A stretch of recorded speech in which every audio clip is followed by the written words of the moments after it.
ler a palavra de Deus. Tivemos um período de oração um pouco mais longo, mas necessário. Ezequiel 37, eu quero finalizar observando com os irmãos a respeito do texto, Ezequiel 37. Amém? Diz o texto da palavra, em respeito aos mais novos e aqueles que estão visitando, eu gostaria de ler também para dar sentido aí à mensagem. Todos estão comigo? Veio sobre mim a mão do Senhor, e ele me levou no Espírito do Senhor e me pôs no meio de um vale que estava cheio de ossos. Ele me fez andar ao redor deles, e eu vi que eram muito numerosos sobre a face do vale e estavam sequíssimos. Ele me perguntou: Filho do homem, poderão viver estes ossos? Eu disse: Senhor Deus, tu o sabes. Então ele me disse: Profetiza sobre estes ossos e dize-lhes: ossos secos, ouvi a palavra do Senhor. Assim diz o Senhor Deus a estes ossos: farei entrar em vós espírito e vivereis. Porei nervos sobre vós e farei crescer carne sobre vós, e sobre vós estenderei pele, porei em vós espírito e vivereis. Então sabereis que eu sou o Senhor. Portanto, profetizei ordenado. Enquanto eu profetizava, houve um ruído, um barulho, e os ossos se ajuntaram, cada osso ao seu osso. E olhei, e vieram nervos sobre eles, e cresceu a carne, e estendeu-se a pele sobre eles, mas não havia neles espírito. Então ele me disse: profetiza ao Espírito, profetiza, ó Filho do homem, e dize ao Espírito: assim diz o Senhor Deus: vem dos quatro ventos, ó Espírito, e assopra sobre estes mortos, para que vivam. Profetizei como ele me ordenara. Então o Espírito entrou neles, e viveram e se puseram em pé, um exército grande em extremo. Então ele me disse: Filho do homem, estes ossos são toda a nação de Israel. Eles dizem: os nossos ossos se secaram e pereceu a nossa esperança. Nós estamos cortados. Portanto, profetiza e dize-lhes: assim diz o Senhor Deus: eu abrirei as vossas sepulturas, e vos farei sair delas, ó povo meu, e vos trarei à terra de Israel. Então sabereis que eu sou o Senhor, quando eu abrir as vossas sepulturas, e vos fizer sair delas, ó povo meu. Porei em vós o meu espírito, e vivereis, e vos porei na vossa terra. Então sabereis que eu sou o Senhor, disse isto, e o fiz, diz o Senhor. Vamos orar? Meu Pai, tenha misericórdia de nós, nos abençoe, nos dê o entendimento, nos dê a capacidade, Senhor, de nos prostrarmos diante de Ti, no coração principalmente, e assim, Pai, termos essa aplicação da Tua palavra na nossa vida, entendimento e aplicação na nossa vida. Oramos assim, meu Pai, no nome de Jesus. Amém e amém. Muito bem, o texto de Ezequiel 37 é um texto bastante sugestivo para entendermos a respeito do processo de como Deus promove as mudanças. Nós estamos ministrando sobre a mudança, e a mudança vem pela palavra de Deus. Ela não vem por outros meios, ela vem pela palavra de Deus. E, é claro, o texto é muito expressivo em mostrar que o profeta só falou o que Deus mandou ele falar. O profeta não disse de seu próprio entendimento. Logo na primeira parte, o Senhor pergunta ao profeta: poderão viver estes ossos? O final do versículo 3. Então eu disse: Senhor Deus, tu o sabes. Ele devolve para Deus, dizendo que Deus é que sabe. Então Deus livremente profere sobre ele o que ele deveria falar aos ossos que ele contemplava. E esta visão, conforme o verso 1 diz, foi uma visão dada pelo Senhor. Deus o levou no Espírito do Senhor. No primeiro dia da pregação, nós falamos que nós precisamos contemplar a vontade de Deus, nós precisamos ter percepção da vontade de Deus, e isso é fruto automático de quem anda com comunhão, quem anda em comunhão com Deus. E aqui o texto nos traz esse entendimento. Ele já tinha comunhão com Deus, o profeta já buscava a presença de Deus, e o Senhor Deus ministrou a ele a respeito do povo de Israel. Então, a mudança, ela não vem com aquilo que pensamos, com aquilo que até temos boa intenção numa aplicação, mas que não é palavra de Deus, é só boa vontade. Nós precisamos saber qual é a vontade de Deus. E esse princípio é muito claro aqui no texto. O texto então segue, ele profere conforme as palavras que o Senhor ordenou. Versículo 7, portanto profetizei como me foi ordenado. E o que foi que aconteceu? Enquanto ele profetizava, as coisas começaram a acontecer. O vale de ossos secos, os ossos começaram a se juntar osso a osso e formar, é claro, cada estrutura corpórea humana. Antes eram só ossos secos e completamente ali remexidos. Então ele viu, no verso 8, ele olhou e viu que cresceu carne, se pôs os nervos e a pele, mas não havia espírito. Eram corpos de carne e osso agora, mas não havia espírito. Então, mais uma vez, o Senhor disse: olha, profetiza sobre eles, profetiza ao Espírito, e diz: venha dos quatro cantos e venha sobre eles, e assopra sobre estes mortos, final do verso 9, para que vivam. O versículo 10, então, diz: e profetizei como ele me ordenara, então o Espírito entrou neles. Mais uma vez, ele proferiu o que Deus mandou, e só aí as coisas aconteceram. Você deve se recordar, você que vem acompanhando esta série, que já na terceira mensagem, nós ministrando sobre essa parte, nós falamos sobre os vários assuntos que devemos aplicar na nossa vida o conhecimento, para que nós possamos ver a transformação. Seja na área emocional, por exemplo. Eu me lembro quando eu me converti, havia uma caixinha que você comprava na loja que vendia material evangélico, era chamada caixinha de promessa. Eu achava aquilo muito legal, porém, graças a Deus, não me lembro de ter comprado. Mas as pessoas gostavam. Por quê? Porque só tinha a parte das promessas de bênçãos e milagres. Você vai vencer, você vai alcançar, você vai realizar maravilhas, o Senhor Deus é contigo. Só frases bíblicas que tinham o resultado de uma ação, que era, é claro, seguida da obediência. Quero lembrar, irmãos, que tudo é pela misericórdia de Deus.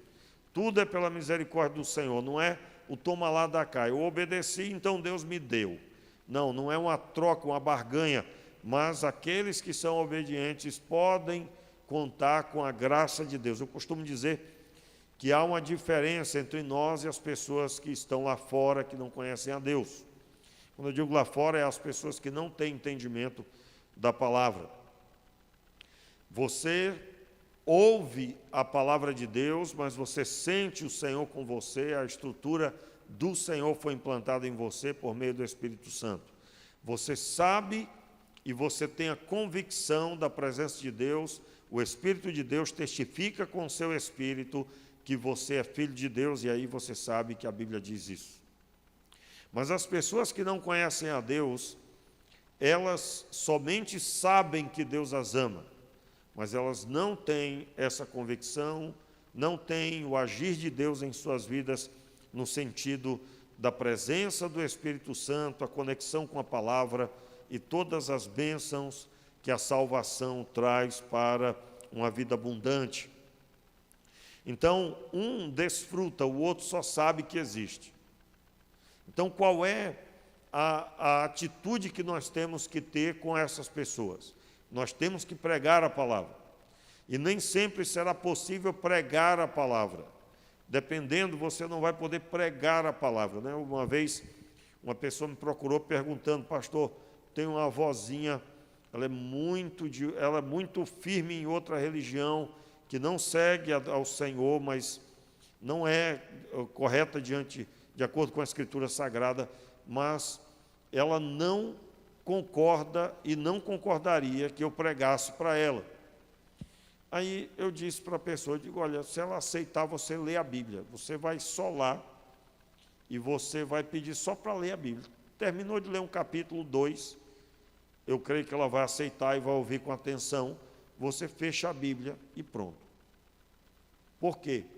Porque a palavra de Deus, ela vai entrar no coração daquela senhora e ela é uma semente plantada. E é Deus que dá o crescimento a essa semente, mas nós temos que plantar.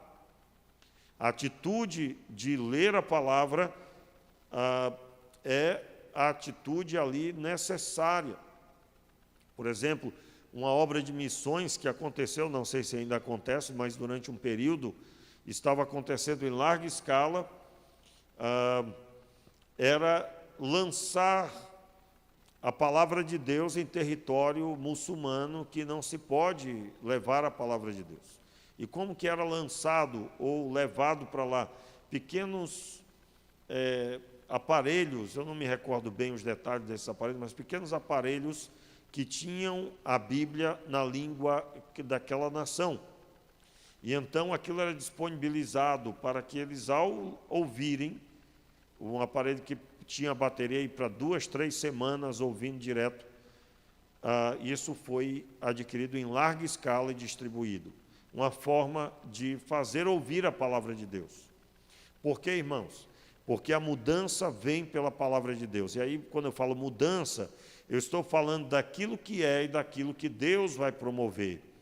Alguém que não é salvo, será alcançado, mas isso somente por meio da palavra de Deus. Se você tem um problema no casamento, de relacionamento, você precisa estudar a Bíblia e saber que quando uma pessoa se casa, são 2 pecadores que decidem se casar e que nem sempre sabem como lidar com a sua vida espiritual. Nem sempre. Você imagina, né?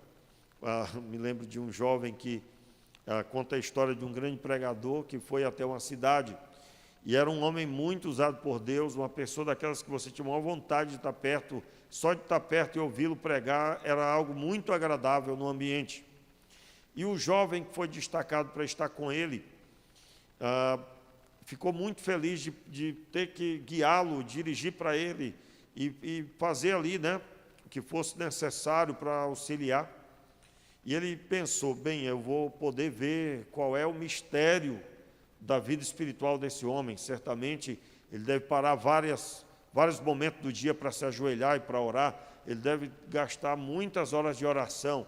E ele pensou: bem, eu vou ver como que vai ser extraordinário isso e eu vou aprender muito.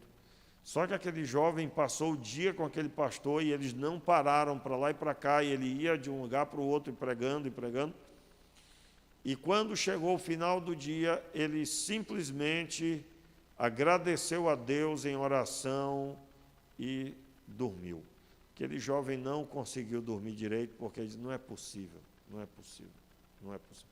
Tinha que ter alguma coisa especial, não vi nada, além de ele fazendo a obra do dia todo, e uma bênção e tal. No outro dia ele perguntou para aquele pastor a respeito de sua frustração. Aliás, ele perguntou para o pastor por que ele não fez nenhum momento longo de oração, e ele não entendia aquilo. E o pastor disse para ele, mas meu filho, eu passei o dia todo na presença de Deus e falando com Ele a respeito de tudo e fazendo a sua obra. Portanto, eu não tenho momentos com Deus, eu tenho todo o tempo com Deus. Absolutamente todo o tempo com Ele. Então, nós podemos ter impressões erradas de como é uma vida espiritual correta, mas se não nos debruçarmos na Escritura, nós não saberemos a respeito disso. A mudança, as transformações, elas vêm por meio da palavra de Deus. É claro, você já sabe, não é? Esse trecho se diz respeito ao momento em que o povo de Israel estava cativo em Babilônia. Eles estavam como cativos, escravizados em uma terra alheia, em um território pagão, longe de Jerusalém, longe de sua nação, das suas terras de origem. Então, eles haviam perdido a esperança. E essa experiência do profeta Ezequiel é a experiência de quem está diante destas pessoas. Não há o que se alegrar. Não há absolutamente nada que eu possa me apegar, a não ser aquilo que Deus tem falado comigo. A não ser o que Deus tem falado comigo. Meus irmãos, é muito importante nós levarmos em consideração isso. Então, o texto encerra, o Senhor dizendo, olha, esses ossos, toda essa experiência, tudo isso que você viu, Ezequiel, é o povo de Israel que está morto. E aí, o versículo 13, então, versículo 12, portanto, profetiza e dize-lhes, assim diz o Senhor Deus, eu abrirei as vossas sepulturas. Ou seja, eu vou tirar vocês de tudo isso. Vamos recordar aí que Deus cumpriu essa palavra. Essa palavra profética aqui, essa revelação de Deus, ela se cumpriu. E se cumpriu como? Quando? Você vai ler o texto de Esdras e o texto de Neemias, e você vai descobrir como que tudo isso aconteceu. E aí eu quero convidar você a abrir rapidamente esses textos, por gentileza. Você vai abrir o texto de Neemias primeiro. Logo aí, o texto de Neemias. Esdras está primeiro que ele, é claro, mas eu quero começar por Neemias.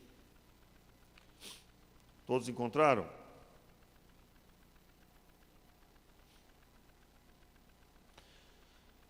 O capítulo 1 de Neemias. Diz assim o verso 1 em diante do capítulo 1. As palavras de Neemias, filho de Acalias, no mês de Quisleu, todos encontraram? Antes de Jó. Muito bem?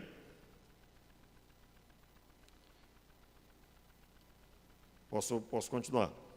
No mês de Quisleu, no 20º ano, estando eu na fortaleza de Suzã, veio Hanani, um de meus irmãos, com alguns de Judá, e lhes perguntei pelos judeus que tinham escapado do exílio e a respeito de Jerusalém.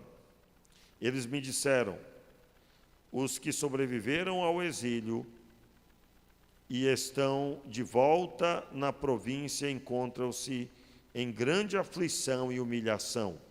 Os muros de Jerusalém foram derrubados e as suas portas queimadas a fogo. Quando ouvi esta palavra, assentei-me e chorei. Quem foi que chorou? Neemias. Assentei-me e chorei. Lamentei por alguns dias e estive jejuando e orando perante o Deus dos céus. Então eu disse, Senhor dos céus, Deus grande e temível, que guardas a aliança e a benignidade para com aqueles que te amam e obedecem os teus mandamentos. Estejam atentos os teus ouvidos e os teus olhos abertos para ouvires a oração do teu servo que hoje faço perante ti, de dia e de noite, pelos filhos de Israel, teus servos. Faço confissão pelos pecados dos filhos de Israel que temos cometido contra ti, também eu e o povo de meu pai pecamos. Aí ele se humilha e vai trabalhar. Ele era o quê? Copeiro do rei. Capítulo 2, versículo 1. No mês de Nissan, no 20º ano do rei Artaxerxes, quando lhe trouxeram o vinho, e eu o tomei e o dei ao rei. Nunca antes eu estivera triste na presença dele. Assim, o rei me perguntou: por que estás triste o teu rosto, se não estás doente? Não é isso, senão tristeza de coração. Temi sobremaneira, mas disse ao rei: viva o rei para sempre. Como não estaria triste o meu rosto, estando a cidade, o lugar dos sepulcros de meus pais, assolados e tendo sido consumidos as suas portas pelo fogo? Disse-me o rei: o que me pedes agora? Então orei a Deus, ao Deus do céu, e respondi ao rei: se é do agrado do rei, e se o teu servo achou favor em tua presença, peço-te que me envies ajudar a cidade dos sepulcros de meus pais, para que eu a reedifique. Então o rei, estando a rainha sentada junto a ele, me disse: quanto tempo durará a tua viagem? Quando voltarás? Aprove ao rei enviar-me, de sorte que marquei certo tempo. Disse mais ao rei: se for do agrado do rei, que eu leve carta aos governadores do território do oeste do Eufrates, para que me permitam passar até que chegue a Judá. Como também uma carta a Asaf, guarda da floresta do rei, para que me des madeira para as vigas nas portas da cidade do templo, para os muros da cidade, para a casa que eu houver de ocupar. Aí segue o texto, ele falando muito mais a respeito. Mas qual a minha ênfase aqui na leitura, além de ser para alimento nosso, lermos o texto na íntegra? Meus irmãos, esse processo do cumprimento da palavra de Deus, como é que se deu? Aquela palavra do profeta Ezequiel, que ecoou por anos a fio, basicamente aí 70 anos se passaram de exílio. E esse processo agora da restauração, da retomada da morada em Jerusalém. Veja o processo. Ele ouve que tudo está derribado, ele chora, ele jejua durante alguns dias, ele busca a presença de Deus, ele fica triste, ele se põe triste. Por que o texto, o rei chama a atenção dele? Olha, eu nunca vi você triste, porque uma das coisas que tinha que ter no semblante do copeiro, ele tinha que se apresentar com um sorriso no rosto. O copeiro, ele não só servia o vinho, mas ele tinha que provar o vinho. Se o vinho tivesse envenenado, ele morreria. Então ele fazia isso como de costume, estava triste e o rei se incomodou e ele orou a Deus. Por que ele pediu a Deus antes de falar? Porque ele sabia que se o rei se aborrecesse, poderia mandá-lo matar. E ele então foi enfático: como posso eu estar feliz se a minha terra está assolada? Quando o texto diz a terra dos sepulcros de meus pais, era muito comum, irmãos, algo assim sagrado para os judeus e para os povos de uma forma geral. Morreu, eram enterrados no mesmo terreno. Você vai encontrar o primeiro que fez isso na Escritura, nós podemos ver, é o próprio Abraão. Ele comprou um terreno para enterrar a sua esposa. E esse terreno é lembrado em alguns episódios. Você vai encontrar também no texto de Reis, de Crônicas, que quando o rei morria, ele era infiel, ele não foi enterrado com seus pais. Então, ele foi enterrado na cidade de Davi, e aí diz lá as características do porquê que ele foi enterrado ali. Então, uma pessoa, ela manter aquele local como um acesso, e eles não podiam ter mais acesso àquilo, porque eles estavam numa terra estranha e eram escravos. Então, ele pede para reedificar a cidade, e o rei não só permite, mas também dá todo o material que ele precisava, toda a madeira, tudo que ele precisava para levar adiante a reconstrução. O texto de Esdras é o texto que você vai observar no livro anterior, né? Logo voltando aí um pouquinho, tem o texto de Esdras, e Esdras é o sacerdote, o escriba, e ele é o responsável de ensinar a palavra de Deus.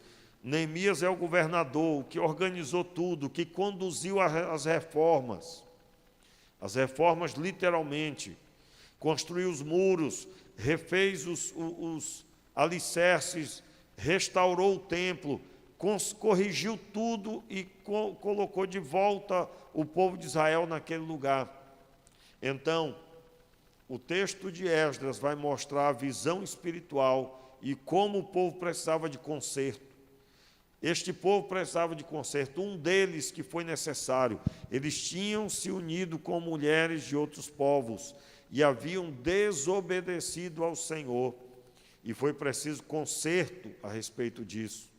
Então, o processo não foi só de restauração física de Jerusalém, mas também a restauração espiritual do povo. Meus irmãos, olha, note bem uma coisa muito séria, aplicando o que eu acabei de falar. Se você está obedecendo a Deus em tudo, e você está cumprindo a palavra, você vai receber dele o que ele prometeu. E o que ele prometeu fazer é o que está escrito no final do texto de Ezequiel, na passagem que lemos, quando ele fala lá, darei a eles o Espírito e vivereis. Lá Espírito está em letra maiúscula, ele se refere a entregar aos mortos, aos que estavam mortos e agora reviveriam, o Espírito Santo. No final se refere a uma palavra que diz respeito a Jesus Cristo, quando ele não batizaria com água, mas batizaria com o Espírito Santo. Sua obra seria promovida pelo Espírito Santo dentro de nós. E eu quero encerrar, primeiro, quando eu mostrei aqui o texto de Esdras e Neemias, somente pincelei o texto de Esdras, aconselho você a ler esses dois livros para você entender. No texto de Neemias você vai encontrar vários processos. Primeiro, reconstruir os muros, depois reconstruir os portões. Então, agora, todo o território ao redor está fechado, com os muros e os portões fechados. Somente depois disso começa-se a construir o templo. Então, se você, vamos aplicar isso na nossa vida, vamos imaginar que a sua vida é aquela construção. Se você não trabalhar a segurança espiritual, a sua proteção, tomar cuidado com o que entra e os que saem de sua vida, como é o caso dos portões e dos muros. Os muros e os portões impediam os homens maus ou os invasores de entrarem e fazerem o que bem queriam.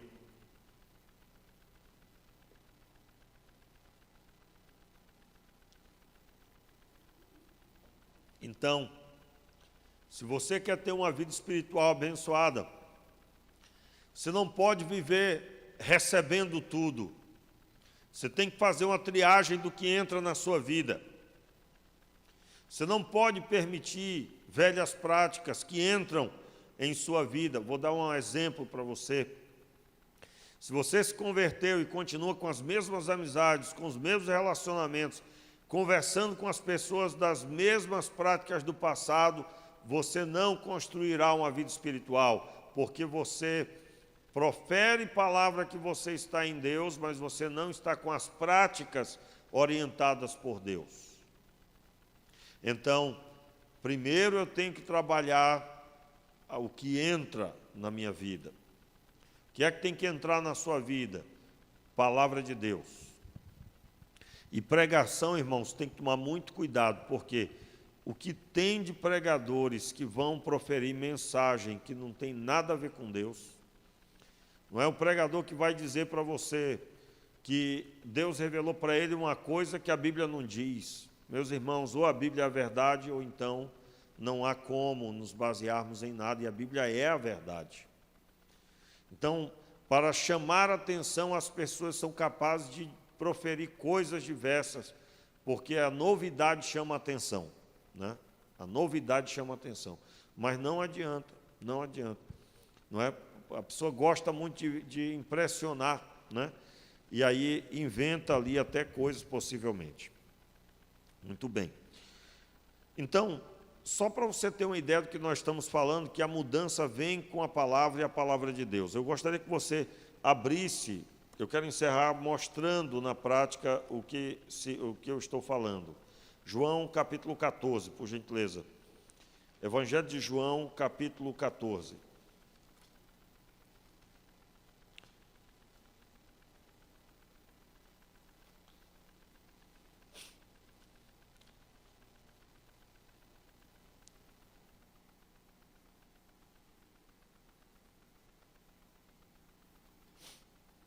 Amém? Veja bem. Versículo 15. Se me amais, guardareis os meus mandamentos.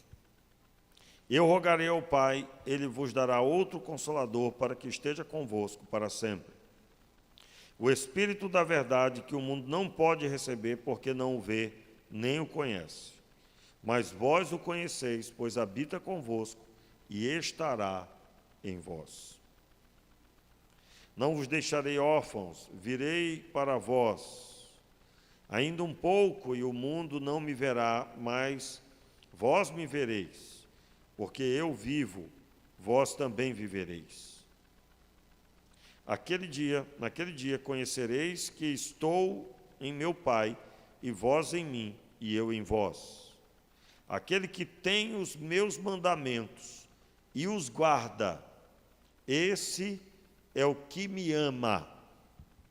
E quem me ama será amado de meu Pai, e eu também o amarei e me manifestarei a ele. Note, aquele que tem os meus mandamentos, verso 21. Aquele que tem os meus mandamentos e os guarda, esse é o que me ama.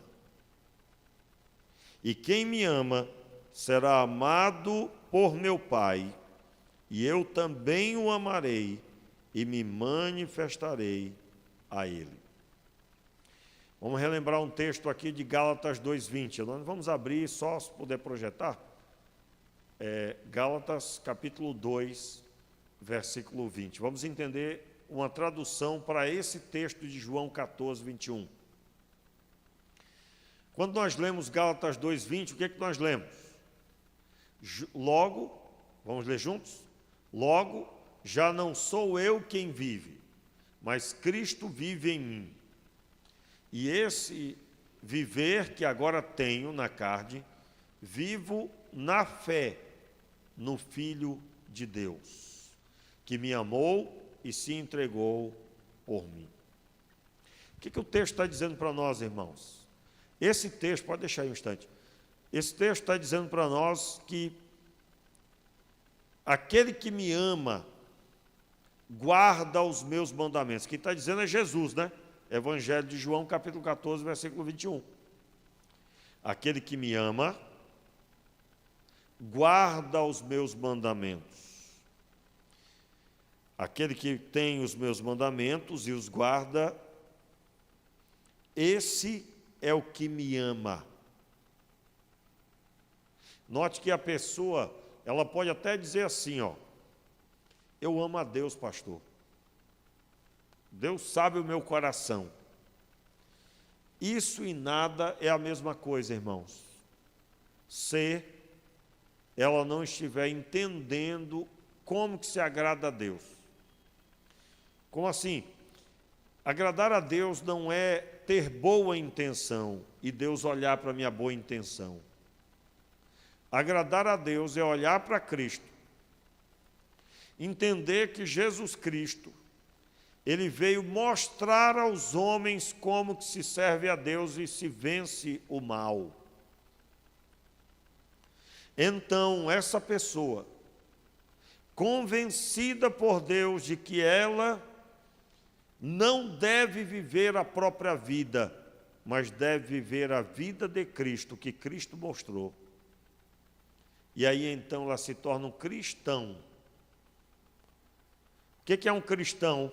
Alguém que lembra Cristo, como Cristo era. Alguém que é um pequeno Cristo, na tradução da palavra é pequeno Cristo. Cristo numa condição menor, mas Cristo.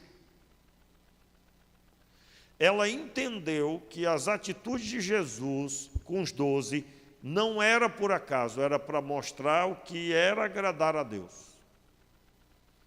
De forma que quando ele terminou a sua obra de estar com os discípulos 3 anos e meio, ele disse: agora ide por todas as nações e pregai o evangelho a toda criatura. Pregar o quê? O que vocês viram e ouviram. Então, você, na sua caminhada cristã, você pode ter a melhor intenção que tem. Mas se você não sonha e não almeja e não trabalha dia e noite buscando a Deus, nutrindo-se com a Escritura Sagrada, para ser um discípulo de Cristo autêntico, você não entendeu o que é servir a Deus. Servir a Deus só se alcança êxito quando já não vivo mais eu, mas Cristo vive em mim. A vida que eu vivo na carne, vivo pela fé no Filho de Deus. Qual é o seu maior projeto de vida? Alguém vai dizer: viver uma vida maravilhosa com a minha família. Meu irmão, só vai ter sentido se você for viver sua vida maravilhosa com a sua família, como um cristão autêntico. Porque o que destrói as famílias é o quê? O contrário de ser um cristão. Pessoas sendo agredidas, pessoas sendo maltratadas, não tendo sentimento genuíno um pelo outro, e só Deus pode mudar isso. Então, voltando para o texto de João 14, 21, aquele que tem os meus mandamentos, aí fica a pergunta, hein? Isso aí só no próximo culto. Quais são os mandamentos do Senhor? Foi que Ele mandou. Foi que Ele mandou, irmãos. Boa pergunta essa, né? O que foi que Cristo mandou? Quais são os mandamentos que você deve guardar? O que significa guardar os mandamentos? Resposta: guardar os mandamentos é praticar e não ser um mero ouvinte. Eu sei que não devo fazer, mas faço. Então você não guarda os mandamentos, você só sabe dos mandamentos. Não é? Quem nunca ouviu aquela história de uma senhora que se converteu, recebeu um Novo Testamento novinho, dado pela igreja no dia que se converteu. Passou um tempo, o pastor não conseguiu visitar a tempo, ninguém conseguiu ir vê-la, até que finalmente, meses depois, ela recebeu a visita. E nessa primeira visita ela disse: olha, pastor, só um instantinho que eu vou pegar a Bíblia. E ela voltou se admirando que a Bíblia estava muito bem guardada, em uma gaveta. Inclusive, ela se admirava que não tinha uma só folha com a ponta amassada. ela guardou com muito carinho na gaveta. Veja, pastor, eu nem abri para não amassar as folhas. Não tem uma pontinha de uma folha amassada. Está do jeito que vocês me entregaram. Ela guardou na gaveta a Bíblia, mas não guardou no coração a aplicação do que a Bíblia ensina. Então, aquele que guarda os meus mandamentos, esse é o que me ama. E quem me ama, vamos lá? E quem me ama será amado por meu Pai, e eu também o amarei e me manifestarei a ele. Eu quero citar uma passagem da Bíblia que mostra isso na prática.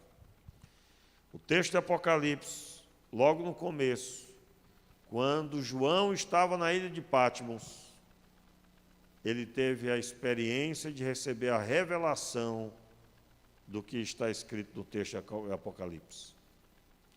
E é nesse texto que ele vê o Senhor glorioso, não mais o Senhor homem, que foi agredido, espedaçado no sentido de maltratado pelos homens. Não, ele vê agora Cristo com seus olhos como chama de fogo, como um sol ao meio-dia, no mais poderoso do seu poder. E ele estava preso, maltratado, em uma pedreira, em uma ilha chamada Patmos. Deus se manifestou. E não foi a primeira vez, não é? Porque o evangelista João, você vai encontrar relato que ele foi lançado dentro do óleo fervente e não foi morto. No escrito que eu estudava, não havia muitas informações, eu creio que, enfim, isso era ter buscado mais na época também, eu não tinha tanto recurso, tenho até que depois voltar a estudar esse assunto. Mas há o relato que ele foi o único que não morreu por martírio. Tentaram matá-lo, mas o Senhor o preservou. Aliás, até uma palavra de Jesus sobre isso. Se eu quero que esse viva, que viva sempre, né? Que viva como dando a entender que ele não morreria, assim se cumpriu, né? Porque ele morre, não há um registro de uma morte, martírio, de ter sido executado de forma horrenda, mas ele estava velhinho na ilha de Patmos e o Senhor se manifestou a ele. Talvez você está vivendo uma vida espiritual sem a experiência da manifestação de Cristo. A experiência vem, mas primeiro a obediência à palavra. Você está frustrado? Você criou expectativas e elas não vieram? Elas não foram satisfeitas?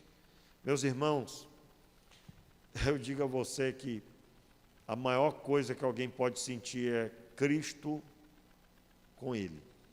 É a maior. Nada enche mais os olhos. Nada satisfaz mais o coração do que a presença do Senhor. Nada satisfaz mais. Quem já teve e tem a experiência, sabe o que eu estou dizendo. É quando você fecha os seus olhos e você sente o Senhor agindo e Ele está com você. É quando você caminha e não tem força mais, mas você está indo adiante. E você não entende por que você está conseguindo. E olha que Deus é especialista em mostrar que não é a nossa força, mas é a graça dele. Então, a mudança vem pela palavra. Se agarre com a sua palavra, com a sua Bíblia, leia a sua Bíblia. Peça a Deus misericórdia. Se você encheu os seus olhos de tantas coisas, tire os seus olhos disso e busque a Deus na palavra. Senhor Deus quer te abençoar. Vamos ficar de pé, vamos orar. Meu Pai, te pedimos misericórdia sobre as nossas vidas e que o Senhor nos conceda que possamos obedecer ao Senhor e que possamos cumprir a palavra do Senhor, aonde o Senhor nos chama à obediência. O Senhor nos chama a um objetivo único. Nos abençoe, Senhor. Nos traga, Senhor, ao coração o Teu nome, Pai, e que sejamos abençoados para abençoar. Oramos assim, meu Pai. Te pedimos